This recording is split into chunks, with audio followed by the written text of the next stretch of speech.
Y, bueno, con esta decisión de 2009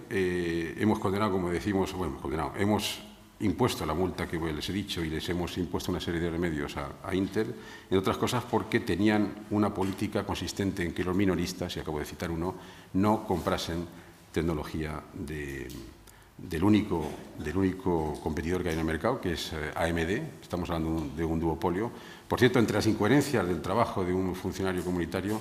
una de ellas es el que a veces tenemos que luchar para que haya un duopolio, porque siempre es mejor que un monopolio. Luego, como ven, nunca trabajamos en un contexto, digamos,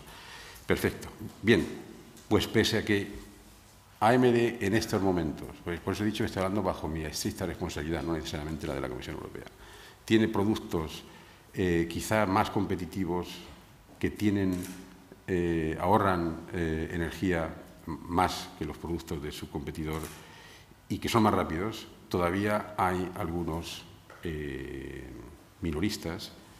que han decidido no vender sus productos. Por eso es por lo que decía que el derecho a veces llega tarde a regular situaciones que consideramos inaceptables, y a veces necesitamos repetir nuestras actuaciones justamente para conseguir que tengan algún efecto. Bien, indirectamente espero que con esto les esté diciendo, y con ello entro más directamente a mi intervención, el trípode famoso en el que funcionamos los servicios de competencia, ustedes, la Comisión Europea, y en concreto la Comisión Europea, porque tenemos competencias en materia de ayudas de Estado que no suelen tener las autoridades nacionales. Es decir, el trípode consistente en una política sana y ambiciosa en materia de fusiones y concentraciones, de lucha contra los acuerdos colusorios y los cárteles, y a su vez una política de control y de lucha eficiente contra las ayudas de Estado cuando producen distorsiones de la competencia, la estamos realizando en este momento en un contexto particularmente duro, que es el de duro y en el que, por otra parte, no tengo que insistir mucho en España, que es el de una situación económica particularmente delicada. Es cierto que estamos sufriendo una crisis financiera mundial que ha afectado primero a los sistemas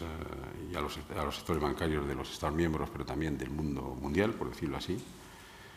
Y esto ha puesto en riesgo y está poniendo en riesgo no solamente aquellas instituciones financieras que decidieron meterse en esa política, valga el juego de palabras, tóxica de comprar productos tóxicos, pero también, sino también a instituciones financieras sólidas, y todos podemos tener algunos nombres en mente, simplemente porque las situaciones de los mercados son ahora mismo particularmente duras, y lo que antes era una crisis financiera se ha tornado o ha devenido en crisis de la economía real. Y como ustedes saben, estamos en ese contexto en el que se habla en inglés, el too big to fail, es decir, los Estados miembros, hablando de la Unión Europea, pero también los Estados Unidos y las grandes potencias económicas, han tenido que intervenir porque no se podían permitir el lujo de ver desaparecer grandes instituciones bancarias, porque eso podía conllevar pasar de una crisis financiera a una económica, pero también sistémica, es decir, a una especie de efecto dominó que explica el por qué ha habido esa intervención masiva de los Estados miembros y de los Estados Unidos y, como digo, de las economías más potentes. Pero es que, lamentablemente, estamos de nuevo en un contexto en el que, como saben, y yo creo que eso tiene una particular virulencia en estos momentos, lamentablemente diría yo, en España, estamos en una situación de crisis profunda similar a la que se produjo tras la desaparición, la quiebra del Lehman Brothers en Estados Unidos, que, como saben, conllevó el que los bancos decidieron no prestarse entre ellos porque había unos niveles de desconfianza salvajes, y eso está afectando, como decía, ya no estamos hablando de una crisis financiera, estamos hablando de una crisis de la economía real y de la mínima disponibilidad de liquidez para que las empresas puedan funcionar, y eso creo que lo estamos viendo en el día a día todos nosotros. Y es en ese contexto en el que la Comisión Europea lo que ha decidido, desde luego, y por cierto, me complace decir que quien va a tener más responsabilidad en este tema a nivel de la Comisión Europea, junto con el presidente Barroso, va a ser Joaquín Almunia, que es el comisario de competencia, el vicepresidente responsable de competencia, y si me prometen que no se lo dicen, por aquello de que me va a decir que no es verdad, quizá uno de los comisarios con una de las carteras más potentes o más importantes en Bruselas, porque a pesar de que siempre se dice, y yo lo juraré en público aquí, que la Comisión Europea, en concreto la Dirección General de Competencia, no hace política industrial, de nuevo, hemos quedado que no dicen nada. Ustedes me dirán cuando aprobamos o prohibimos una fusión o una concentración, cuando decidimos que un cártel viola las disposiciones del artículo 102 del tratado, o cuando a un Estado miembro le pedimos que recupere las ayudas a su ente público de televisión, por poner un ejemplo, ustedes me dirán si estamos o no insertándonos de alguna manera en la política económica, pero también industrial de un país. Bien, lo que está claro es que la Comisión Europea,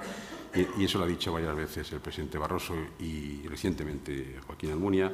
lo que intenta es, desde luego, no ser un problema añadido ante lo que está cayendo, sino justamente facilitar una estrategia de salida y facilitar en la medida de lo posible el disminuir los efectos letales en algunos aspectos que esta crisis financiera está teniendo en el tejido industrial, económico y financiero de los Estados miembros.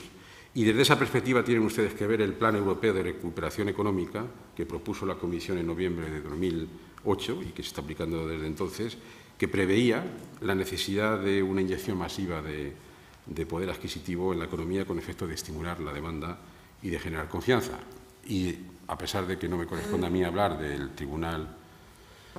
Central Europeo, la política macroeconómica que en este momento tiene el Tribunal justamente va por esa vía, la de facilitar